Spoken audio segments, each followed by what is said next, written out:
Hi, folks. Chocolate Yoddah here, spelled Yoddah, because film studios are litigious. And today I was thinking about human beings. I was thinking about human beings and how we're all born the same, essentially.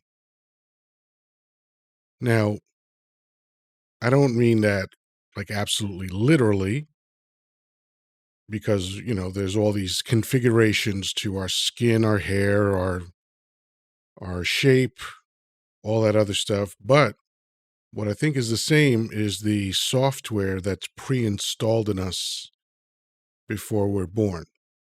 That's why I named this Computer Love. Some of you might remember the Zap Band from the 80s. More Bounce to the Ounce is one of their songs. I think that was their breakout hit. And then they had a song in 86 called Computer Love. And since I'm not clever at titling my talks, I I use song lyrics, film titles, book titles, whatever I can come up with that someone else thought of first. So Computer Love is the title, and the idea is that everyone is basically the same at birth.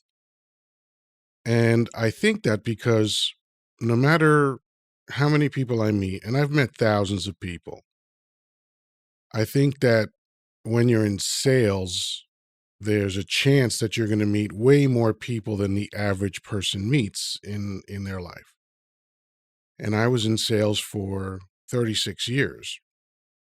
Got in when I was 20, and um, I wound up just meeting a lot of different people from all walks of life. I mean, in my phone right now, there's 3,800 contacts. That's way more than most people have in their phone.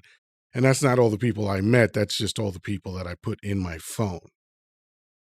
And of course, they're not close friends of mine. It's just a tiny handful of those, but these are just people I met along the way. And I meet new people all the time. And I think the more people that you meet, the more you start to realize very clearly that we're all the same. And this isn't a particularly deep thought, but I find it interesting that there's so much conflict in the world. And much of that conflict is based in the idea that we have such divergence in our thoughts about life. And the proof that's available, which is basically national polls, illustrates the opposite. Most Americans agree, and I'm just saying Americans because I live in America, but most people, I bet you, agree on things like abortion, on things like gun control, on things like school lunches and, things like that, the death penalty. Most polls show very clearly that there's a tremendous amount of agreement among people on those hot button subjects, right? And why is that?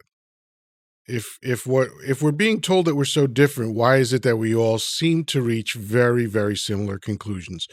We might disagree on the methodology of solving problems, but we all seem to agree on what the problems are or what our preferences are, right?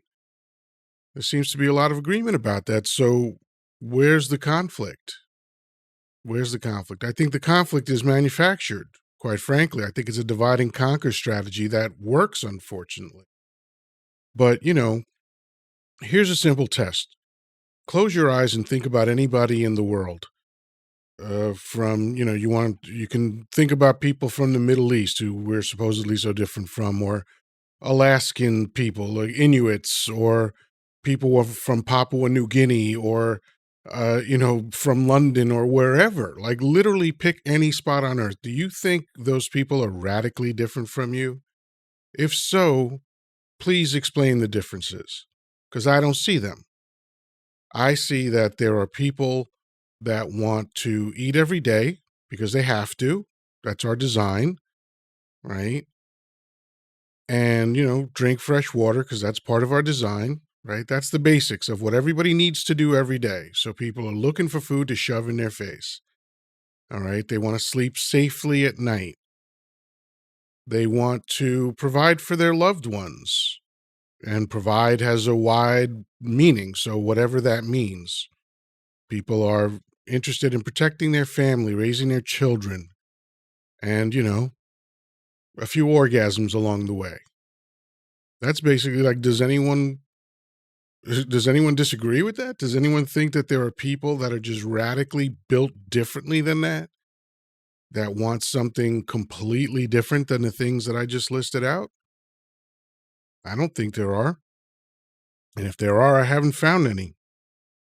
So again, not too heavy, not too deep, but it is interesting to me that no matter what channel you put on, and I don't really watch TV that much, and when I do, it's usually like YouTube experts that I want to hear from. So I don't watch the news really. I don't watch popular television much because that most of that is garbage to me. That's just my opinion.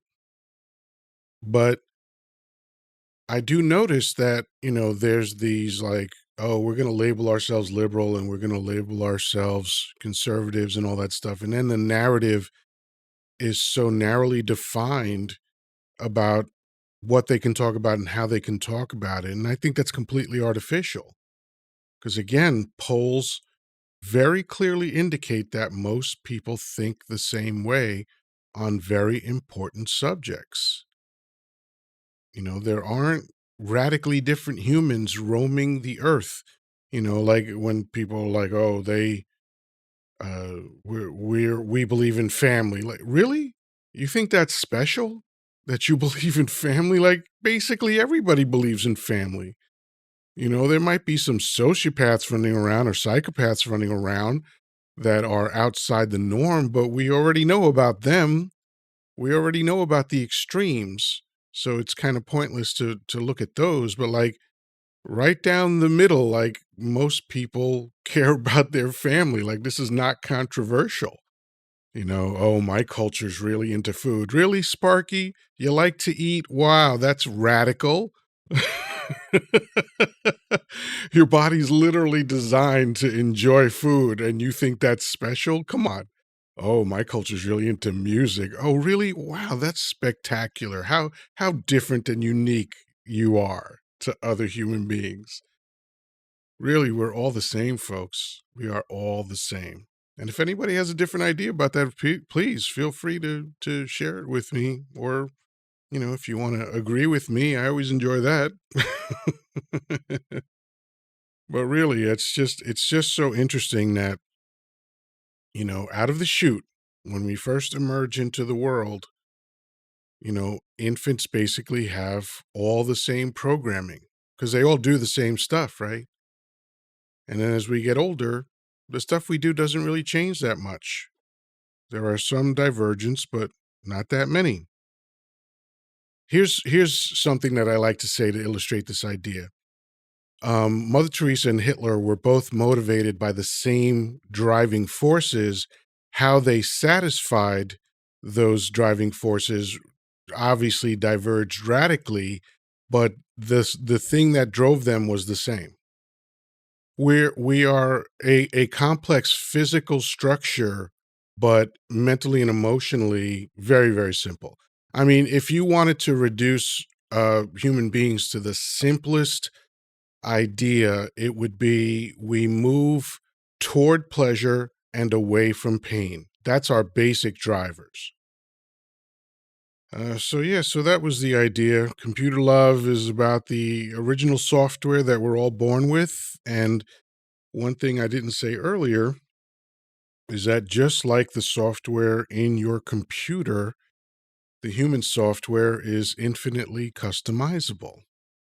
That's why some people like vanilla, some people like chocolate, some people go crazy and like Rocky Road, So, that's where the individuality gets expressed. That's it for now, folks. Peace, love, and granola. Talk to you soon.